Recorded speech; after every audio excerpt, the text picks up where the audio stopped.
കാക്കെ അയച്ചാഹാരം തരും, ആവശ്യമെല്ലാം നടത്തിത്തരും, നഷ്ടങ്ങളെ ലാഭമാക്കിത്തരും. യേശു മതിയായവൻ, യേശു മതി, ആ സ്നേഹം മതി, തൻ ക്രൂശു മതി എനിക്ക്. യേശു മതി, തൻ ഹിതം മതി, നിത്യജീവൻ മതി എനിക്ക്. ദൈവത്തിന് മഹത്വം. അതേ, കാക്കി അയച്ചവൻ ആഹാരം തരും, ആവശ്യങ്ങളെല്ലാം നിറവേറ്റി തരും. പക്ഷെ നമ്മുടെ ജീവിതത്തിൽ നല്ലൊരു തീരുമാനമുണ്ടായിരിക്കണം. എനിക്കെൻ്റെ യേശു മതി, ആ സ്നേഹം മതി, ആ ക്രൂശ് മതി, തൻ്റെ ഹിതം മതി, നിത്യജീവൻ മതി. ഈ ഒരു ചിന്തയോടുകൂടി, ഈ ഒരു ആഗ്രഹത്തോടെ നമ്മൾ ഭൂമിയിൽ ജീവിക്കുമ്പോൾ ദൈവീക കരുതൽ നമ്മൾ അനുദിനം അനുഭവിക്കും. ഈ പാട്ട് വളരെ അർത്ഥമുള്ള ഒരു പാട്ടാണ്. ആ പാട്ടിൻ്റെ അകത്തൊന്നും അങ്ങോട്ട് ദൈവത്തോട് ചോദിക്കുന്നില്ല, എനിക്കത് തരണമേ, ഇത് തരണമേ എന്നല്ല പറയുന്നത്. എന്നാൽ എൻ്റെ ഇഷ്ടമൊന്ന് മാത്രമാണ്, യേശു മതി, തൻ്റെ സ്നേഹം മതി, തൻ്റെ ഹിതം മതി, ആ ക്രൂശ് മതി, നിത്യജീവൻ മതി എനിക്ക്. പക്ഷെ ബാക്കിയെല്ലാം പറയുന്നത്, അതിൻ്റെ സ്റ്റാൻസുകളിലെല്ലാം പറയുന്നത്, അങ്ങനെ ഒരു തീരുമാനത്തോടു കൂടി ഈ യേശുവിന് വേണ്ടി യേശുവിൽ ആശ്രയിച്ച് ജീവിക്കുമ്പോൾ ബാക്കിയെല്ലാം കാക്കി അയച്ചവൻ ആഹാരം തരും, ആവശ്യങ്ങളെല്ലാം നിറവേറ്റി തരും, നഷ്ടങ്ങളെയൊക്കെ ലാഭമാക്കി തരും. നമുക്ക് എന്തൊക്കെ നമ്മുടെ ജീവിതത്തിൽ ആവശ്യമായിട്ടുണ്ടോ അതെല്ലാം ദൈവം നൽകി തരും. പ്രിയമുള്ളവരെ, ഇവിടെ നമ്മൾ മനസ്സിലാക്കേണ്ട മറ്റൊരു കാര്യം, എല്ലാ ആഗ്രഹങ്ങളും ദൈവം നിറവേറ്റി തരണമെന്നില്ല. പക്ഷേ ഇവിടെ പറയുന്ന ആവശ്യങ്ങളെയെല്ലാം അവൻ നിറവേറ്റും. നമ്മുടെ ദൈവത്തിൻ്റെ ഒരു പ്രത്യേകത അതാണ്. ഒരു ദൈവ പൈതൽ ഭൂമിയിലായിരിക്കുമ്പോൾ അവൻ്റെ ഒരാവശ്യവും ദൈവം മുടക്കുകയില്ല. അതാണ് ദൈവീക കരുതലിൻ്റെ ഏറ്റവും വലിയ സവിശേഷത. ഒരു പക്ഷേ നമ്മുടെ ആഗ്രഹങ്ങളെല്ലാം സഫലമാകണമെന്നില്ല. ഒരു മനുഷ്യൻ ഭൂമിയിലായിരിക്കുമ്പോൾ അവൻ അനേക ആഗ്രഹങ്ങൾ കാണും. എല്ലാ ആഗ്രഹങ്ങളും പൂർത്തിയാക്കിയിട്ട് ഈ ലോകം വിട്ടുപോകുവാനായിട്ട് ഒരു വ്യക്തിക്കും സാധ്യമല്ല. പ്രിയമുള്ളവരെ, അതുമാത്രവുമല്ല, ഈ ഭൂമിയിലുള്ളതെല്ലാം നമ്മൾ ആഗ്രഹിച്ച് നേടിയെടുക്കാനായിട്ടും കഴിയുകയില്ല. എന്തുകൊണ്ടെന്നാൽ ഭൂമിയിലുള്ളതായ പലതും നമുക്ക് ഇന്ന് അനുഭവിക്കുവാൻ വേണ്ടി ഉള്ളതുമല്ല. ഏദൻ തോട്ടത്തിൽ കർത്താവ് സകല വൃക്ഷങ്ങളെയും സൃഷ്ടിക്കുമ്പോൾ അതിൻ്റെ നടുക്കു നിൽക്കുന്ന വൃക്ഷത്തിൻ്റെ ഫലം അവർക്ക് വിലക്കിയിരുന്നു. എന്ന് വെച്ചാൽ നമ്മൾ ഈ ഭൂമിയിൽ ചിലതൊക്കെ നമുക്ക് ദൈവമക്കൾക്ക് യോജിച്ചതല്ല. അതുകൊണ്ടെല്ലാം നമ്മൾ ആഗ്രഹിക്കാൻ പാടില്ല. നമ്മുടെ ആവശ്യങ്ങളെയാണ് ദൈവം നിറവേറ്റി തരുന്നത്. നമ്മുടെ സ്വർഗസ്ഥനായ ഞങ്ങളുടെ പിതാവേ എന്നുള്ള പ്രാർത്ഥനയിൽ കർത്താവ് പ്രാർത്ഥിക്കുവാൻ പഠിപ്പിച്ചത് എന്താ? ഭൂമിയിലുള്ളത് സകലതും തരണമേ എന്നല്ല പഠിപ്പിച്ചത്. പിന്നെയോ അവിടെ പറയുന്നു, ഞങ്ങൾക്ക് ആവശ്യമുള്ള ആഹാരം ഇന്ന് ഞങ്ങൾക്ക് തരണമേ. Give us today our daily bread എന്നാണ് പറയുന്നത്. ആവശ്യമുള്ളതിനെ, ഇന്നത്തേക്കുള്ളതിനെ, അതാണ് നമ്മുടെ ആവശ്യം. അപ്പോൾ ദൈവിക കരുതലിൻ്റെ ഒരു സവിശേഷതയാണ് ഇവിടെ നമുക്ക് കാണുവാനായിട്ട് കഴിയുന്നത്. നമ്മുടെ ആവശ്യങ്ങളെല്ലാം ഈ ഭൂമിയിലായിരിക്കുമ്പോൾ നമ്മൾ എന്തൊക്കെ നമ്മുടെ ജീവിതത്തിൽ ആവശ്യമായിട്ടുണ്ടോ അത് നമ്മളൊരു ദിവസം ദൈവത്തോട് ചോദിക്കാൻ വിട്ടുപോയാലും ആ ആവശ്യങ്ങളെ ദൈവം നിറവേറ്റി തരും. എൻ്റെ പ്രിയമുള്ളവരെ, അതുകൊണ്ട് നമ്മൾ ജീവിതത്തിൽ പലതും ഓർത്ത് നിരാശപ്പെടേണ്ട കാര്യമില്ല. നമുക്ക് ലഭിക്കാത്തതിനെ ഓർത്ത് നമ്മൾ വിഷമിക്കേണ്ട കാര്യമില്ല. അത് നമുക്ക് ആവശ്യമാകുന്നുവെങ്കിൽ ദൈവം അതിൻ്റെ സമയമാകുമ്പോൾ അത് നമുക്ക് നൽകിത്തരും. അത് നമ്മൾ പൂർണ്ണമായിട്ട് വിശ്വസിക്കണം. കഴിഞ്ഞ ദിവസം ഹാഗാറിൻ്റെയും പൈതലിൻ്റെയും ജീവിതം നമ്മൾ പഠിച്ചു. ആ മരുഭൂമിയിൽ അവർക്ക് ജലം ആവശ്യമായിരുന്നു. അതിനെ ദൈവം മരുഭൂമിയിൽ അവർക്ക് വേണ്ടി എത്രത്തോളം നാളത് ആവശ്യമായിരുന്നോ അത്രത്തോളം ദൈവം നൽകിക്കൊടുത്തു എന്നുള്ളതാണ്. ഇന്ന് ഞാൻ നിങ്ങളോട് മറ്റൊരു ഭക്തനായ മനുഷ്യനെ പറ്റി പറയട്ടെ. നമുക്കൊക്കെ രാജാക്കന്മാരുടെ പുസ്തകം 1 രാജാക്കന്മാർ 17-ാം അധ്യായം പഠിക്കുമ്പോൾ ഏലിയാവ് എന്ന് പറയുന്നതായ പ്രവാചകനെ നമുക്കവിടെ കാണുവാനായിട്ട് കഴിയുന്നുണ്ട്. അദ്ദേഹത്തിൻ്റെ ജീവിതത്തിലേക്ക് നമ്മൾ നോക്കിയാൽ ദൈവീക കരുതൽ നല്ലവണ്ണം അനുഭവിച്ച ഒരു വ്യക്തിയാണ് ഏലിയാവ്. ഏലിയാവിനെ കരുതിയതായ പല വിധങ്ങളുണ്ട്.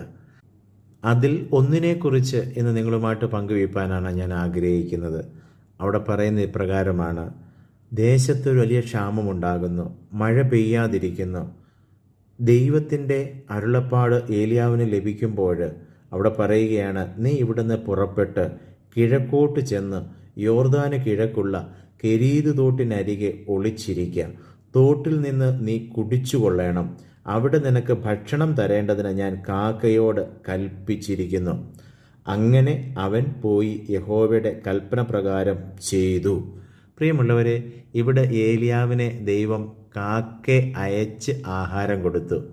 തോട്ടിലൂടെ ദൈവം ജലം നൽകി, കുടിക്കുവാനുള്ള വെള്ളം നൽകി ഏലിയാവിനെ പരിപാലിച്ചു. ഇവിടെ നമ്മളൊന്ന് പഠിക്കുമ്പോൾ എന്താണ് ഈ ഏലിയാവിന് ഈ ദൈവിക കരുതൽ അനുഭവിപ്പാനായിട്ടിടയായി തീർന്നത്?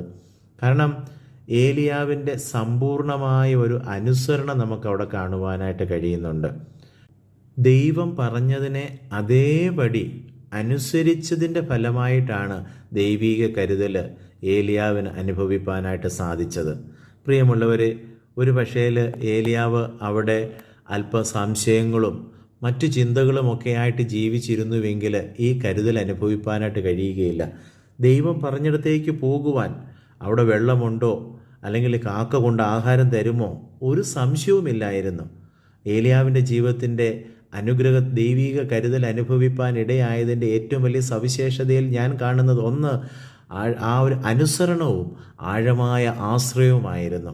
കാരണം തോട്ടിലെ വെള്ളം കുടിക്കാൻ കൊള്ളാമോ? ഇനി കാക്ക കൊണ്ടുതരുന്ന ആഹാരം വൃത്തിയുള്ളതായിരിക്കുമോ? ഇങ്ങനെയുള്ളതായ ഒരു കാര്യത്തെപ്പറ്റി ഒരു സംശയം ഉണ്ടായിരുന്നില്ല. ഇവിടെയാണ് നമ്മുടെ ജീവിതത്തിലും മനസ്സിലാക്കേണ്ടത്. ഒരു പക്ഷേ ഈ ഒരു കാലഘട്ടത്തിലാണ് ദൈവം ഇങ്ങനെ പറയുന്നതെങ്കിൽ നമ്മൾ ഗൂഗിൾ മാപ്പൊക്കെ നോക്കി അല്ലെങ്കിൽ ഗൂഗിളിലൊക്കെ സെർച്ച് ചെയ്തിട്ട് അവിടെയുള്ള തോടിൻ്റെ സവിശേഷതകളൊക്കെ പഠിച്ചേനെ, അതിലെ വെള്ളത്തിൻ്റെതായ ഗുണനിലവാരത്തെപ്പറ്റി നമ്മൾ പഠിച്ചേനെ.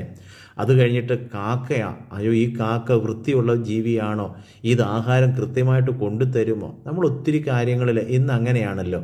ദൈവം നമുക്ക് വേണ്ടി കരുതാമെന്ന് പറയുമ്പോഴും നമ്മൾ ഇങ്ങനെയുള്ളതായ ലോകപ്രകാരമുള്ളതായ നമ്മുടെ ചിന്തകളിലൂടെ ഇതിനെയൊക്കെ ഒന്ന് പഠിച്ചു നോക്കും.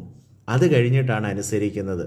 ഒരു മെഡിക്കൽ റിപ്പോർട്ട് അത് നല്ലവണ്ണമൊക്കെ പഠിച്ച് നോക്കിയിട്ട് അതിൻ്റെ എല്ലാ വശങ്ങളും പഠിച്ചിട്ട് ഇത് സൗഖ്യമാകത്തില്ലെന്ന് ഉറപ്പൊക്കെ ആയി കഴിയുമ്പോഴാണ് നമ്മൾ പ്രാർത്ഥിക്കാനായിട്ട് തുടങ്ങുന്നത്. അങ്ങനെയല്ല, ദൈവം നമുക്ക് വേണ്ടി ഒരുക്കിയിട്ടുള്ളത് അത് കൃത്യസമയത്ത് അത് ദൈവം നമുക്ക് നൽകി തരും. അത് ഏറ്റവും നല്ലതായിരിക്കും. ഇവിടെ ഏലിയാവ് അത് വിശ്വസിച്ചു. കെരീത് തോട്ടിലെ വെള്ളം അത് ദൈവം ഒരുക്കിയതാണ്, അത് ഗുണനിലവാരമുള്ളതാണെന്നുള്ള ഉറപ്പ് ഏലിയാവിനുണ്ടായിരുന്നു.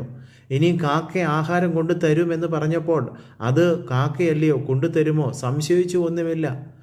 അവിടെ നമുക്ക് ഏലിയാവിൻ്റെ പരിപൂർണമായ അനുസരണവും ആശ്രയവുമാണ് നമുക്ക് കാണുവാൻ കഴിയുന്നത്. ഇത് തുടർന്ന് നമുക്ക് പഠിക്കാം. ഇന്ന് ഞാനിവിടെ നിർത്തട്ടെ. അപ്പോൾ ഞാൻ ഇന്ന് പറഞ്ഞതായ കാര്യങ്ങളെ, ഒന്ന്, നമ്മുടെ ആവശ്യങ്ങളെ മുടക്കാത്തവനാണ് നമ്മുടെ ദൈവം. ആവശ്യങ്ങളെ നിറവേറ്റി നമ്മളെ കരുതും, പരിപാലിക്കും. 2, ദൈവികമായ കരുതൽ നമുക്ക് അനുഭവിക്കണമെങ്കിൽ ഏത് പ്രതിസന്ധികളിലും ദൈവം നമ്മളോട് കൽപ്പിക്കുന്നതിനെ അനുസരിക്കുവാൻ, അതേപടി അനുസരിക്കുവാനുള്ള ഒരു മനസ്സ് വേണം. 2, ദൈവം നമുക്കൊരുക്കിയിട്ടുള്ളതിനെ ലഭിക്കും, അത് ഏറ്റവും ശ്രേഷ്ഠമായതാണ് എന്നുള്ളത് വിശ്വസിപ്പാനുള്ളതായ ഒരു ആശ്രയവും നമുക്ക് ഉണ്ടാകണം. ഒരു നല്ല വിശ്വാസം അതിലുണ്ടായിരിക്കണം. ഒരു പരിപൂർണമായ ആശ്രയം ഉണ്ടായിരിക്കണം. സംശയിക്കരുത്. അതിൻ്റെ ഗുണനിലവാരത്തെപ്പറ്റിയോ അതെങ്ങനെയുള്ളതായിരിക്കും എന്നുള്ളതായ ചിന്തകളൊന്നും നമ്മളെ ഭരിക്കരുത്. പൂർണ്ണമായ ഒരു അനുസരണം, പൂർണ്ണമായ ഒരു ആശ്രയം, ആ ദൈവിക കരുതൽ നമ്മുടെ ജീവിതത്തിൽ അനുഭവിപ്പാനിടയാവും. പ്രാർത്ഥിക്കാം.